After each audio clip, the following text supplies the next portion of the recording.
నమస్కారం అండి. ఇప్పుడు ఎలక్షన్లు జరగటం, మన పార్టీ ఓడిపోవటం అనేది జరిగి 1 సంవత్సరంన్నర అయింది. మళ్ళీ ఎలక్షన్కి 3.5 సంవత్సరాలు ఉంది. ఈ మధ్యలో పంచాయతీ ఎలక్షన్లని, ఎంపీటీసీ ఎలక్షన్లని రకరకాలుగా ఉన్నాయి. అప్పుడు జనాన్ని సేకరించుకోవటం, మన పార్టీని బలపరచుకోవాల్సిన అవసరం ఉంది. ఈ సందులో ఇప్పుడు మళ్ళీ ఈ మెడికల్ కాలేజీలు అనే దాంతో ఒకసారి జనాన్ని మేల్కొల్పవలసినటువంటి అవసరం ఏర్పడింది.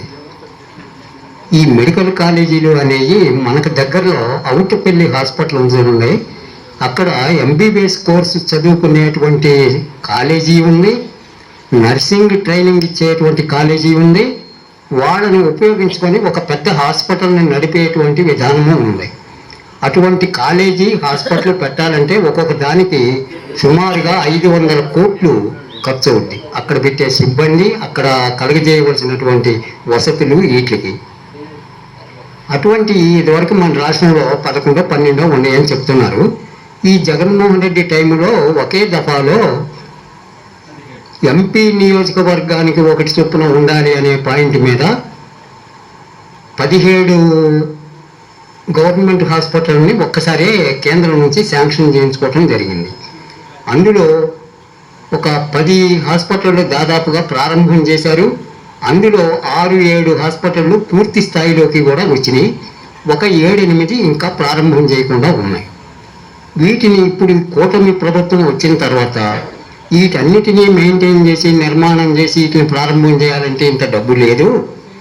మరి జగన్మోహన్ రెడ్డి కూడా డబ్బుకి ఎత్తుక్కుంటూనే లేట్ చేయటం జరిగింది కనుక ఇది ప్రైవేటు వాళ్ళకి ఇద్దాం అని వీళ్ళు ఒక నిర్ణయం చేశారు. ప్రైవేటు వాళ్ళకి ఇచ్చేసరికి డబ్బు అడ్జస్ట్మెంట్ అయితే జరుగుద్ది, కానీ దాని మేనేజ్మెంట్ విషయానికి వచ్చేసరికి చాలా తేడా వస్తుంది.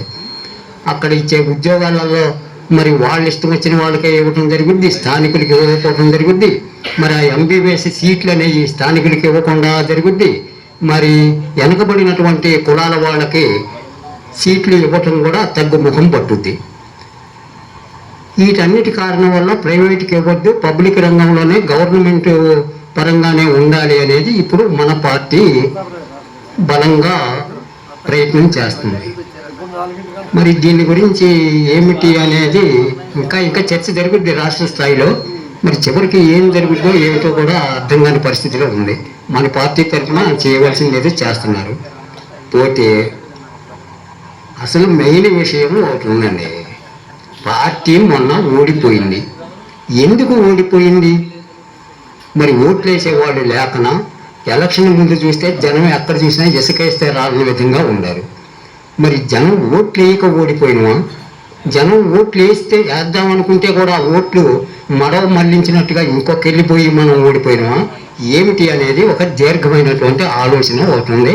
అది పై లెవెల్లో వాళ్ళు చూసుకుంటూ ఉంటారు, మనకు అర్థం కాని విషయం. మరి ఇంకొక విషయం, రాజకీయ నాయకులలో ఏ నాయకుడైనా సరే, ఇప్పుడు చంద్రబాబు అయినా సరే, మొన్న జగన్మోహన్ రెడ్డి అయినా సరే, ఎవరైనా సరే 8 మంచి పనులు చేశారనుకోండి, వాటిలలో 2 తప్పుడు పనులు కూడా ఉంటాయండి. జనం చెప్పారనో వాళ్ళు పట్టుదలకు పోయో చేసే పనులు కూడా ఉంటాయి. అటువంటి వాటిలలో పొరపాటు ఎక్కడ జరిగింది, ఫలాంది నేను పొరపాటు చేశా, దాన్ని నేను సవరించుకొని మాట్లాడుతున్నా, సవరణ చేసుకుంటా. ఈసారి ఎలక్షన్లో ఫలానా విధంగా మేము పోటీలోకి దిగుతున్నాం, ఫలానా పోయినసారి అనుకున్నాయి, ఫలానా మేము వదులుకుంటాము అని కొంచెం పశ్చాత్తాప గుణం కూడా ప్రతి పార్టీలో కూడా ఉండాలి. అట్లా ఉంటేనే గెలవడానికి ఆస్కారం ఏర్పడుద్ది. ఇంకో విషయం, జగన్మోహన్ రెడ్డి గారు ముఖ్యమంత్రిగా ఉన్న అన్ని రోజులు కూడా రాఘవరెడ్డి గారితో మనం ఏమండి ఒకసారి జగన్మోహన్ రెడ్డి గారి దగ్గర పోయి మన ఇబ్బందులు చెప్పుకుందామండి అని అంటే, నాకు కాదు ఎమ్మెల్యేలకే దిక్కు లేకుండా ఉంది, ఎవరు పోయే అడిగే అవకాశం లేకుండా ఉంది, ఆయనతో సంబంధం లేకుండా నేను పోదామంటేనే ఈయన నా మీద కుళ్ళు పెట్టుకునేటట్టు ఉన్నాడు. అట్లా అనేది ఇది ఒక పెద్ద సమస్య అయిపోయింది. జనంతో కనెక్షన్ అనేది జగన్మోహన్ రెడ్డి అక్కడ పోగొట్టుకోడు. ఈ విషయాలన్నీ రాబోయే రోజులలో వీటిని సవరణ చేసుకొని మళ్ళీ జనంలోకి పోతేనే మన పార్టీ బలపడి మనం గెలవటానికి అవకాశాలు ఏర్పడతాయి. వీటన్నిటినీ మన స్థాయిలో ఇప్పుడు రాఘవరెడ్డి గారు, లోకేష్, మరి బాబుజీ గారు వీళ్ళందరూ మనం ఎమ్మెల్యే గారికి డైరెక్ట్గా మనం ఇక్కడ కూర్చున్న వాళ్ళం మనం స్వతంత్రించి చెప్పలేము. ఇటువంటి వాళ్ళు అక్కడ ఎమ్మెల్యే గారి దగ్గర చెప్పాలి. ఎమ్మెల్యే గారు జగన్మోహన్ రెడ్డి గారి దగ్గర చెప్పాలి. చెప్పి ఇటువంటి వాటిని కొన్ని సవరణ చేసుకొని మన పార్టీని బలోపేతం చేసి వచ్చే ఎలక్షన్లో మనం గెలవటానికి 100%. ఇప్పుడు ఇంకొక విషయం కూడా జరిగిందండి. ఇప్పుడు మన ఊళ్ళో బస్సు స్టేజీ ఉంది. ఇక్కడికి బస్సు వస్తుందనే సంగతి మనకు తెలుసు. కానీ మనం లేట్ అయినాం, బస్సు దాటిపోయింది. చాట్రా పోయే లోపల మళ్ళీ మనం బస్సుని క్రాస్ చేయాలి అంటే ఇంతకంటే స్పీడ్గా పోయే వాహనాన్ని మనం చూసుకోవాలి. ఇప్పుడు అధికారంలోకి కూటమి ప్రభుత్వం వచ్చింది.